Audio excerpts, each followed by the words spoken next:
Maligayang piyesta po sa inyong lahat. Magandang araw din po sa iyo, Father. Maligaya ba kayo? Hindi naman halata. Hindi halata. Palakpakan natin ang Panginoon. Mga minamahal ko mga kapatid, sa ating pagdiriwang ng kapistahan ng ating mahal na patron, San Miguel Arcangel, napakaganda ang temang ibinigay para sa atin. Si San Miguel Arcangel, kalasag ay panalangin, pagsunod ang tungkulin. Dalawang salita na ating pagninilayan sa araw na ito sa kapistahan ng patron. Pananalangin at pagsunod. Sapagkat kung walang pagsunod, yun ay dahil walang pananalangin. At kung walang pananalangin, mahirap sumunod. Kaya nga kahalagahan ng pagsunod, kinakailangang manalangin ang tao. At kapag nananalangin ang tao, mahirap sa kanya ang sumuway. Kung ating pinakinggang mabuti ang ating ikalawang pagbasa mula sa aklat ng pahayag, narinig nyo dito ang nangyaring digmaan sa langit. Kung paanong ang sabi dito, naglaban si Arkanghel Miguel kasama ang kanyang mga anghel at ang dragon. Alam natin, ito ay si Lucifer. Kasama naman ang kanyang mga kampon. At sinasabi sa atin sa katekismo, si Lucifer ay dating anghel ng Diyos. Pero bakit nangyari na sumuway si Lucifer at naging dragon at naging Satanas? Maaaring sabihin natin, nagkulang sa pananalangin, nagkulang sa pakikipag-ugnayan sa Diyos, at nakita niya ang kanyang sariling hiwalay sa Diyos. At dahil doon, naging madali sa kanya ang pagsuway. Kasama pang ibang mga anghel na sumama sa kanya. Kaya nga, napakahalaga sa buhay ng bawat isa, lalo't higit tayong mga nasa simbahan, nananalangin at sumusunod. Prayer and obedience, hindi pwedeng mapaghiwalay. Kung tutuusin mga kapatid, paano ba tayo iniligtas ng Panginoon? Ang pagliligtas na ginawa sa atin ni Jesus ay sa pamamagitan ng kanyang pagsunod sa kalooban ng Diyos. At paano naging masunurin si Jesus sa kalooban ng Diyos Ama? Sapagat si Jesus, mababasa natin sa banal na kasulatan, ay palaging nananalangin. Hindi ba kayo nagugulat doon? Isang kabalintunaan, kinakailangan ba ni Jesus na magdasal? Kinakailangan ba ni Jesus na manalangin? Hindi. Hindi. Sapagat si Jesus ay anak ng Diyos. Sapagat si Jesus ay Diyos mismo, ikalawang persona sa banal na Santatlo. Pero si Jesus na hindi kinakailangang magdasal dahil siya ay anak ng Diyos, dahil siya ay Diyos, mababasa natin sa banal na kasulatan, palaging nananalangin. Bago gumawa ng isang bagay, bago magdesisyon, nagdadasal si Jesus. Pagkatapos ng kanyang mga gawain, pagkatapos ng kanyang mga himala, pagkatapos ng kanyang pangangaral, nananalangin si Jesus. Hindi kinakailangang manalangin, pero nananalangin. Tayo, kinakailangan ba nating manalangin? Kinakailangan ba nating magdasal? Natural. Tayong mga tao, dala ng ating pagiging tao, dala ng ating kahinaan, kinakailangang manalangin. kinakailangang magdasal. Pero ang kabalintunaan nga noon, tayong mga taong nangangailangang magdasal at panalangin, tayo ang nakakalimot sa pananalangin.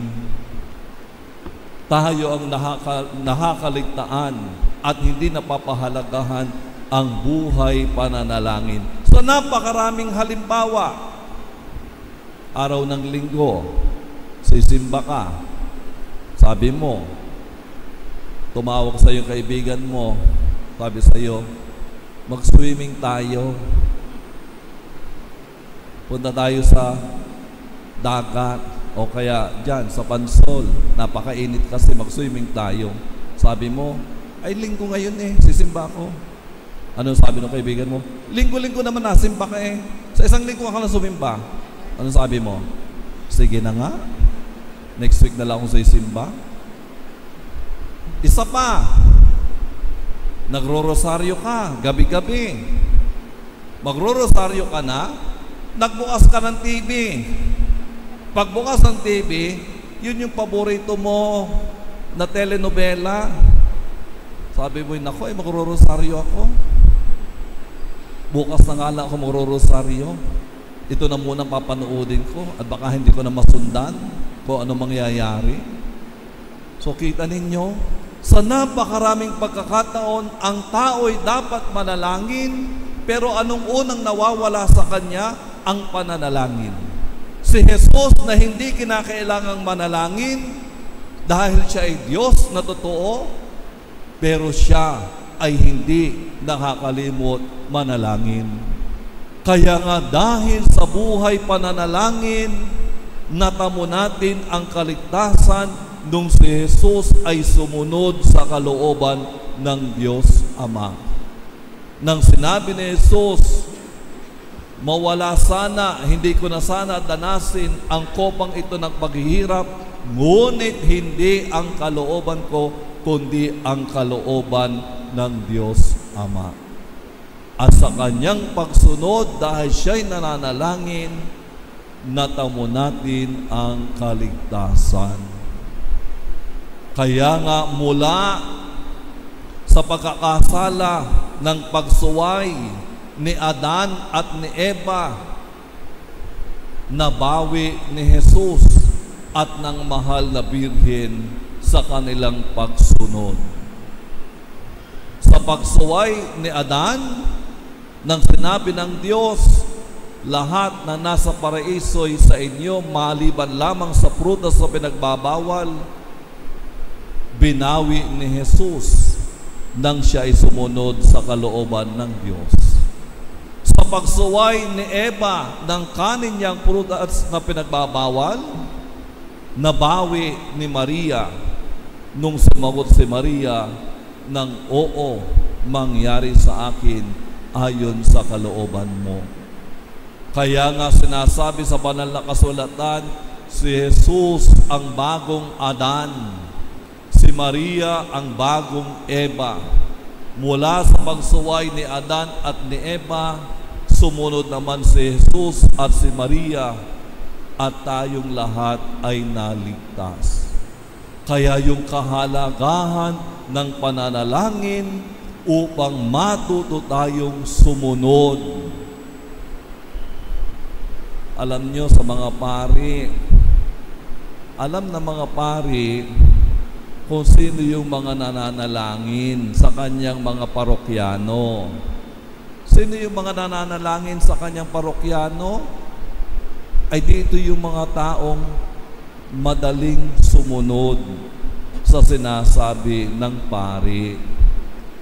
Pero yung mga parokyanong sumusuway, yung mga parokyanong lagi na lamang nagiging pinagmumula ng gulo at away, ay ito yung mga parokyanong maaaring nagsisimba, nakikita mo, aktibo sa simbahan, pero hindi naman ganap ang buhay pananalangin. Sapagkat sabi nga ng isang arsobispo, ang pagsunod ay tanda, unang tanda ng pag-ibig. obedience is the first sign of love. If we love, then we can obey, because obedience is the sign of love. Hindi lamang sa simbahan, kahit sa inyo, sa pamilya. Paano napapakita ng isang anak ang kanyang pag-ibig sa kanyang magulang? Sa pamamagitan ng pagsunod. Kapag ang anak ay masunurin sa magulang, yun ay tanda ng pag-ibig niya sa kanyang magulang. Kaya kapag sumusuway ang anak sa magulang, ay di wala doon ang pag-ibig. At paano nangyayaring sumunod ang mga anak sa mga magulang? Kapag ang mga anak ay isinasama ng mga magulang sa pananalangin, sa pagsisimba. Kaya mapapansin ninyo, sa isang pamilya na sama-samang nagdarasal at sumisimba, mas madaling sumunod ang kanilang mga anak sa mga magulang. Samantalang sa isang pamilya, nakakalimot tumawag sa Diyos, hindi nakapagdarasal ng sama-sama. Kita nyo ang pamilyang yon, magulo, away-away, sapagkat mahirap pasunurin yung mga anak sa magulang, sapagkat hindi nga nakapagdarasal, nakapagsisimba. Kaya nga yung sinasabi sa ating tema, kalasag ay panalangin. Ngayong taong ito, pinagdiriwang natin sa buong simbahan, sa buong mundo, ang taon ng panalangin. Maging kalasag natin sa ating buhay na tayo'y palaging nagdarasal upang sa gayon maging madali din sa atin ang sumunod sa kalooban ng Diyos. Ang sumunod sa kung anuman ang tama, ang mabuti, at magdadala sa atin sa kabanalan. Pero maging malinaw sa atin, mga kapatid, hindi magiging pagsunod ang isang bagay kung ito ay magdadala sa atin sa kamalian, sa kasamaan at kasalanan. Hindi maaaring sasabihan ka ng isang tao gumawa ng mali at masama at sasabihin mo ikay masunurin ay gagawin mo, mali. Kapag kang isang tao sumunod sa isang bagay na mali at masama, hindi yun pagiging masunurin. Yun ay pagbibigay, bumibigay ka sa tukso, at yun ay kasalanan. Sapagkat anumang pagsunod, ito ay palaging magdadala ng kabutihan at kabanalan sa taong sumusunod. Samantalang ang paggawa ng mali ay hindi pagsunod, kundi ito ay bumibigay ka sa tukso at nagdadala sa iyo sa kasalanan at kasamaan. Kaya nga, mga kapatid, sa ating pagpapatuloy ng pagdiriwang na ito sa kapistahan ni San Miguel, makita natin ang ating patron San Miguel naging masunurin sa kalooban ng Diyos Ama, kung kaya napagtagumpayan niya itong dragon at kanyang mga kampon. Ang pagiging masunurin ni San Miguel ay maging inspirasyon natin sa ating buhay, maging masunurin din sa kalooban ng Diyos, sapagkat ang pagsunod ay tanda ng pag-ibig. Obedience is a sign of love. Manalangin tayo sa araw-araw ng ating buhay upang maging masunurin tayo sa kalooban ng Diyos. Pagpalain kayong lahat ng Panginoon.